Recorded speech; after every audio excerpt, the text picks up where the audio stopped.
10 gemstones that were only allowed in death. Some gemstones were never worn, never passed down, never seen again. Over thousands of years and across continents, they were crafted not for beauty, but for burial. Archaeologists have discovered crystals sewn into burial shrouds, placed under the tongue, pressed behind the eye sockets, all meticulously arranged, never touched by the living. These stones do not appear in trade records, in family heirlooms, or on the bodies of living kings. They appear only in tombs, intact, unmarked, and unmoved.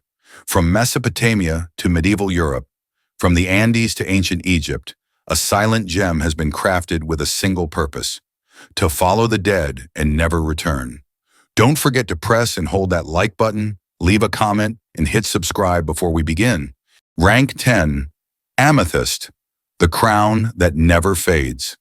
Excavations carried out in the early 20th century at Roman Syrian necropolis revealed a curious concentration of purple stones, specifically cabochon-cut amethysts, embedded in gold fittings, clustered not on wrists or fingers, but on the skulls of the deceased. Most were affixed to thin diadem frames positioned above the brow line. The precious metals were often of low purity. The stones, however, were flawless. Not one showed surface wear, skin oil residue, or thread indentation. They had not been used in life. Amethyst, a variety of quartz colored by iron and irradiation, had long held symbolic resonance in Greco-Roman cosmology, but its funerary usage followed no known precedent in classical jewelry. Greek symposium poetry and Roman medicinal texts praised amethyst for its supposed sobering properties. Yet none instructed it to be worn into the grave. That practice, intentional, repeated, and exclusive to the dead, appears to have developed later in a narrow corridor of elite burials between the 2nd and 4th centuries CE. The Antioch excavations, conducted between 1928 and 1932, uncovered 47 such pieces, all of which were associated with high-ranking civic officials or religious functionaries. The absence of these items from public statuary, portraiture, or household inventories suggests they were not passed down, nor were they worn. Their manufacture may have been designated exclusively for burial. Coptic funerary manuals from early Christian communities reference a stone of violet rest, a sign to preserve clarity in the soul's departure. One fragment from the monastery of St. Thecla refers to amethyst not as an ornament, but as a katharos lithos, a purifying stone whose presence must remain unseen until death. The term never appears in secular contexts. Chemical analysis of the amethysts found at Seleucia Pieria revealed uniform trace elements consistent with those from mines in Upper Egypt, indicating a centralized source and controlled distribution, likely through ecclesiastical channels. In contrast to garnet or sard, which appear frequently in both civic and burial settings, amethyst in these tombs was unilateral. It only entered the archaeological record when the host had died. By the end of the 4th century, the use of amethyst in Christian burials had declined, replaced by cross motifs made of lead and glass. But in the 3-century span where it peaked, its role was unequivocal. Amethyst was neither talisman nor treasure. It was a funerary designation, assembled, applied, and sealed for the deceased's exclusive use. Rank 9. Turquoise, the stone that closed the eyes of kings. Among the grave inventories of the early New Kingdom, turquoise appears not as a necklace or ring, but as a calibrated disc, carefully polished, often flat-backed, and positioned over the closed eyes of the deceased. Tomb reports from Theban contexts record dozens of such placements across elite burials, almost exclusively within the 18th dynasty. The lapidary quality is high, yet the wear patterns indicate no prior usage. These were not heirlooms nor regalia. They were interment-specific objects. In old Persian burials, a parallel custom emerged. Turquoise cabochons, inscribed with religious epigraphy, were sealed beneath the tongue or behind the sternum, rarely recovered intact. A funerary text attributed to the Achaemenid period prescribes a sky-colored stone that seals the truth from the jaws of death. While translations remain contested, excavated examples from Pasargadae and Persepolis match the mineralogy of turquoise from the Nishapur region. the same material cited in Zoroastrian rites for purity and transition. In the American Southwest, archaeological strata from the Chaco Canyon complex show evidence of turquoise caches within burial vaults, often embedded alongside shell beads and hematite pellets. Notably, turquoise artifacts from the region are absent from residential layers, suggesting restricted ceremonial access. Among the Navajo, Pueblo, and Apache, oral traditions consistently reinforce turquoise as a boundary object, to be handled in prayer, offered in death, and rarely worn without sanction. Across all three regions, Egypt, Iran, and the pre-Columbian Southwest, turquoise shares a convergent pattern: high mineral quality, precise funerary context, and limited circulation among the living. In no known case does a turquoise grave piece show signs of everyday wear.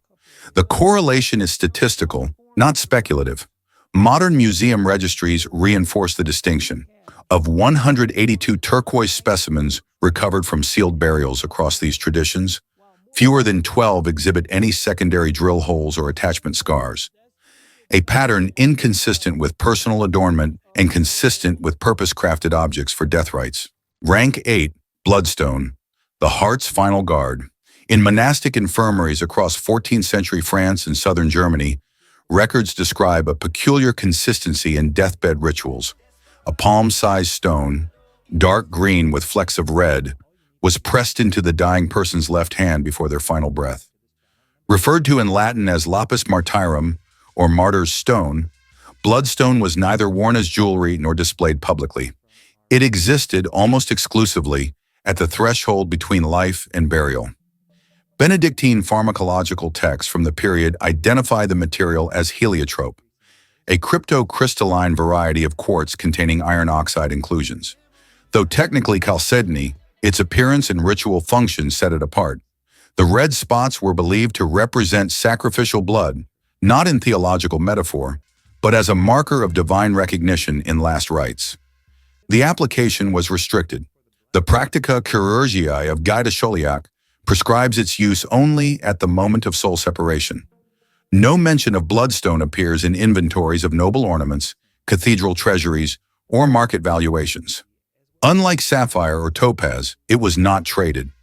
Quarry records from Saxony and northern Italy indicate direct shipments to ecclesiastical recipients, bypassing commercial networks entirely. Excavations of Christian cemeteries in Augsburg, Tours, and Bologna have recovered bloodstone fragments embedded in wooden crosses or hidden beneath the sternum.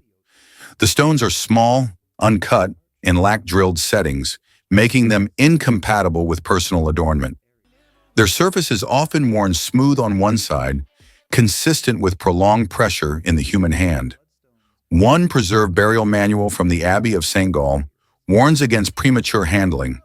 If touched before the spirit has turned, the stone loses its witness. No variant of this instruction exists for any other gemstone of the period. That language, precise, conditional, and limited in scope, reinforces the conclusion drawn by comparative historians. Bloodstone in late medieval Europe was neither ornament nor relic. It was a controlled funerary tool, activated only once, then entombed. Rank 7, Herkimer Diamond, the light sealed in the skull. Quartz crystals bearing no signs of wear or ornamentation have been found lodged inside cranial cavities across a series of northeastern burials, dated between the 14th and 17th centuries.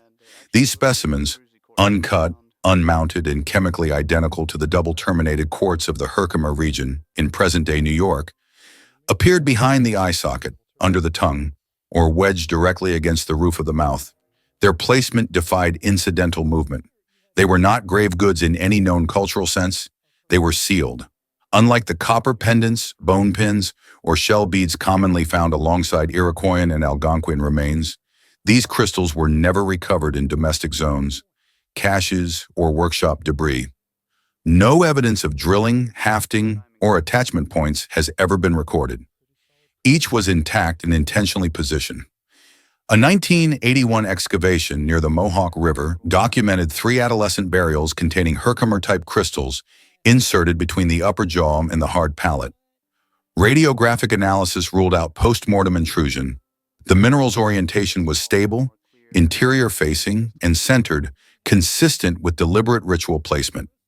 Some Algonquin language oral accounts refer to stone breath keepers, said to remain hidden inside the body to prevent the soul from escaping too early. Jesuit missionary texts from the 17th century mention crystalline objects used to quiet the final air. While neither source names Herkimer by mineral classification, their descriptions match the archaeological record in size, function, and invisibility. Trade manifest from the period list no transfers of these quartz crystals between communities. They do not appear in personal regalia, gifting inventories, or war tribute. Their absence outside of burial context and their exclusivity within them supports a singular interpretation. These stones served one purpose, within one moment, for one destination. As of 2023, more than 40 such quartz specimens have been identified across the Mohawk Valley and adjacent river basins. All share the same physical properties, geographic provenance, and anatomical positioning. None have been recovered intact outside of graves. Herkimer diamonds, in this context, were not symbols of status or ceremonial tools. They were containers, activated in breath and closed in silence. Rank 6, Celestite, the choir between worlds. Triangular deposits of pale blue celestite have been documented adjacent to the auditory canal in multiple juvenile burials attributed to Eastern Roman contexts between the 6th and 9th centuries CE. The crystals, confirmed as strontium sulfate, were uncut, prismatic, and chemically uniform across samples recovered from Cappadocian strata. In each case, they were positioned behind the ear or beside the temporal lobe, never scattered and never reused. No examples have been found in domestic waste pits or trade layers. Excavation reports submitted between 1974 and 1991 noted a recurring pattern. Burial contexts containing celestite featured no other mineral ornamentation and limited grave goods overall. The placements appeared intentional and consistent, favoring the auditory axis rather than the mouth or chest, where communication-focused burial items are typically placed. Contemporary liturgical texts from the region offer limited clarification. A funerary fragment attributed to the school of St. Theodore of Sicyon refers obliquely to crystalloi to pneumatos, crystals of the spirit, which should be laid not on the lips, but where memory enters. This passage, though poetic, aligns geographically and temporally with the Cappadocian celestite finds, suggesting a ritual function connected to post-mortem awareness or auditory symbolism. Celestite's mineral instability under acidic or moist conditions makes its survival in archaeological contexts statistically unlikely. Yet the majority of retrieved specimens remain intact, often preserved in buffered conditions consistent with leaded wrappings or tightly sealed linens. Microstratigraphy confirms that none were disturbed post-burial. There are no drill holes, clasp, or binding residues on record. Between 1982 and 2010, the Anatolian Ecclesiastical Archive cataloged 47 celestite samples from ecclesiastical tombs. None were identified outside of ritual settings. They were never incorporated into devotional objects, regalia, or trade inventories. Their absence from all secular usage supports a restricted liturgical role. Not decorative, not protective, embedded where the voice ceases in a system of death rites now largely forgotten. Rank 5, Selenite, the crystal that sealed the dead. Thin rods of transparent gypsum were repeatedly found woven into the burial wrappings of Christian monastic dead, dating from the late 3rd to early 6th centuries CE. The material, optically explicit, low-density selenite, appeared inside spinal folds, beneath the heel bones, or pressed between linen layers surrounding the thoracic cavity.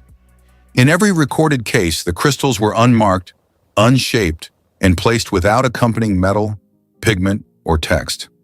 Site records from crypts beneath early basilicas in North Africa and southern Italy reveal a consistent placement that differs from that of laity burials. Individuals buried with selenite were overwhelmingly male, listed in adjacent inscriptions as subdeacons, confessors, or initiates. The associated grave goods, if present, were limited to simple oil lamps and unpainted ceramics. No theological tract from the period explicitly prescribes the use of selenite. However, a single funerary rubric preserved in Latin from the archives of Carthage references Lucens sine flamma, a light without flame, to be folded, where breath departs and dust is sealed. The passage does not name a specific substance. Still, it corresponds with the crystal's placement and material properties. Selenite transmits light without creating reflection, does not conduct heat, and fractures silently when handled. Chemical analysis confirms that all sampled selenite rods were composed of hydrated calcium sulfate, sourced from shallow evaporite beds located within Roman quarry zones. Their fragility under compression and solubility in humid conditions would have rendered them unsuitable for transport or adornment. Yet despite these weaknesses, multiple samples recovered from sealed tombs remained intact, likely preserved by resinous linen layers or isolation from ground moisture. To date, over 60 selenite specimens have been identified in strictly religious interments. None bear traces of wear, trade transport, or modification for reuse. Their absence from every known category of relic, offering, or devotional artifact suggests that their function was narrow, deliberate, and irreversible. Once buried, the crystals were never meant to return. Rank 4. Jet. The mourner's discipline. Funerary clothing recovered from Victorian-era cemetery exhumations reveals a high recurrence of black organic gemstone artifacts embedded in collars, cuffs, and the seams of veils. The material, confirmed via Raman spectroscopy as lignite-based jet, was rarely set in rings, bracelets, or worn openly once interment was complete. In most cases, the jet components had been sewn directly into mourning garments or fastened to fabric with loopless pins designed not to be retrieved. British mortuary codes following the 1861 death of Prince Albert imposed strict hierarchies of public grief. Within these, jet became codified as a substance appropriate only for the bereaved and only for a defined window of time. Queen Victoria's endorsement accelerated its association with death-specific adornment. However, surviving etiquette guides from the period caution against improper reuse. Jet brooches were to be discarded, burned, or buried after the mourning cycle ended. Wearing jet without loss was considered socially transgressive. Census-era probate records from Yorkshire and Suffolk note no jet objects listed among inherited items, unlike gold, ivory, or coral. In a survey of over 600 burial registries, jet was recorded over 80 times, but always within textile descriptions, never under jewelry inventories. Its exclusion from legal asset tallies reinforces its classification not as adornment, but as temporary ritual material. In 1874, the funeral of Lady Blanche Drummond included a full-length mourning cape lined with Whitby jet beads, none of which appeared in post-mortem inventories, nor in wills executed by surviving family. An identical pattern emerges in Scotland and colonial New Zealand, where jet was applied to a widow's lace or bonnet trim, then left with the deceased. The design was standardized for disposal, not for preservation. Museum collections that house intact jet mourning pieces note a near-total absence of documented provenance. Most arrive without ownership records and are acquired from post-war estate clearances or cemetery expansions. Scholars argue this reflects the nature of jet as a non-heirloom substance, produced, worn briefly, then surrendered permanently to the dead. Rank 3. Carnelian. The stone placed to speak. Flat beads of carnelian, cut into ellipses no longer than a thumb's width, have been recovered from over 40 burials at the Royal Cemetery of Ur, dating to the mid-3rd millennium BCE. Each bead was placed inside the mouth, never strung, drilled only once, and left unaccompanied by other stones. The red-orange quartz microcrystals exhibited no signs of contact wear, no residue of stringing material, and no evidence of personal use before entombment. Cuneiform tablets from contemporaneous temple archives refer to a speaking stone, whose presence is required for proper passage into the netherworld tribunal. One text from Nippur describes it as a stone of blood that fills the silence, to be laid beneath the tongue in cases where the deceased left no oral confession. The linguistic context suggests substitution, not enhancement, of voice. The ritual was compensatory, not symbolic. Egyptian parallels appear 800 years later. Tombs in Saqqara and Abydos contain carnelian amulets shaped as tongues or mouth plaques affixed to the inner jaw with linen and resin. No equivalents have been found in temple caches, trade logs, or domestic contexts. Funerary texts from the Middle Kingdom prescribe carnelian, specifically in spell 23 of the coffin text, "Let my mouth be opened with the stone of flame, that I may speak true before the gods." The mineral composition of these samples, cryptocrystalline silica with iron oxide inclusions, points to sourcing from known deposits in Gujarat and Upper Egypt. However, the stones differ from contemporary jewelry in both form and handling. Their polish is matte. Their curvature is convex on only one side. Their weight distribution suggests oral placement rather than wear. No surviving record indicates the reuse or inheritance of such items. Excavated examples have not been matched to any object class used in life. Their anatomical targeting, standardized form, and lack of secondary function support a single conclusion. The carnelian used in these burials was never meant to be worn. It was placed to stand in for the voice once at the threshold of judgment. Rank 2, obsidian, the mirror placed only for the dead. Polished discs of volcanic glass, optically flat, uniformly convex, and chemically identified as high silica obsidian, have been recovered from elite tombs in the central Mexican highlands, dated between 600 and 1200 CE. Each was positioned over the face, aligned with the eye sockets, or mounted above the cranium within enclosed stone chambers. No examples appear in domestic assemblages or among temple inventories from the same period. Excavation records from Tula, Xochicalco, and Teotihuacan describe obsidian mirrors ranging in diameter from 8 to 14 centimeters, often encased in unpainted stucco or set into circular niches in the burial walls. The edges show no signs of being mounted in frame or worn on the body. Wear analysis indicates they were polished after shaping, but never handled repeatedly. In every case, they were immobile and sealed. Ethnographic reconstruction of post-classic Nahua rites, derived from colonial period codices and early Spanish accounts, confirms the symbolic function of obsidian as a medium for visual transfer, not among the living, but between the dead and what follows.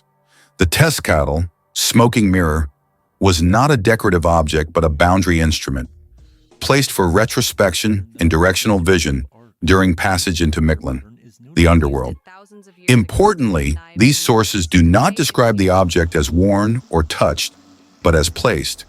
No recorded market document lists obsidian mirrors as items of trade or tribute. Among the Mixtec, the Zapotec, and later Aztec societies, all surviving mirror contexts in the archaeological record are funerary. A comparative analysis of 27 mirror fragments recovered from tombs versus 0 from residential zones supports a non-utilitarian, non-ornamental classification. Microscopic surface testing reveals a consistent lack of oil residue, confirming that these mirrors were not used for self-viewing. Furthermore, none of the burial mirrors show signs of reflective coating application, indicating that their function was not image clarity but placement, fixed, inert, and irreversible. Obsidian, in this usage, was not a tool of scrying or power. It was not meant to return. Its inclusion within tombs reflects a codified funerary protocol in which visual access to the next world was permitted only after the cessation of life, and only in one direction. In first place, Lapis Lazuli, the stone that never returned to daylight. Mosaic inlays of ultramarine feldspathoid, optically dense and geochemically matched to mines in Badakhshan, have been found sealed into the facial contours of high-status burials across Sumer, Elam, and Old Kingdom Egypt. The fragments were embedded in eye sockets, brow ridges, or used to reinforce the inner plane of funerary masks. Their polish was consistent, their cutting irregular, and their presence uninterrupted from the 3rd millennium to the late Bronze Age. Not one shows evidence of reworking. Temple records from Ur and Lagash note lapis lazuli as a controlled substance, inscribed with the sign Na4Za Gin, denoting a material of restricted access. Its movement was logged, its weight recorded, and its final destination often listed as housed in the silence.